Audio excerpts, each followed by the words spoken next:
जर तिला उत्तर नाही आलं तर तुम्ही द्यायचं, ठीक आहे. हे बघ, रामच्या वडिलांना 4 मुलं आहेत. पहिल्याचं नाव काय आहे? 1 पैसा, दुसऱ्याचं 2 पैसे, चौथ्याचं 4 पैसे. तर तिसऱ्या मुलाचं नाव काय? राम. राम. कसं काय? रामच्या वडिलांना 4 मुलं आहे ना, तर मग राम रे ना तिसरं. तू तो राहुलचा प्रश्न ऐकला होता याच्या अगोदर?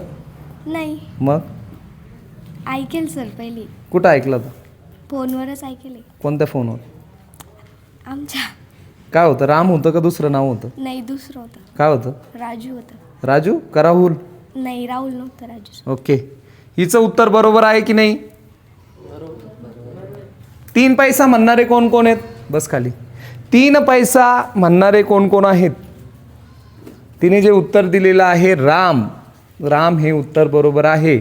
भरपूर जणांनी तिचं उत्तर येण्या अगोदर काय उत्तर दिलं असेल माहिती आहे का? काय मनात उत्तर धरलं असेल? किती पैसा?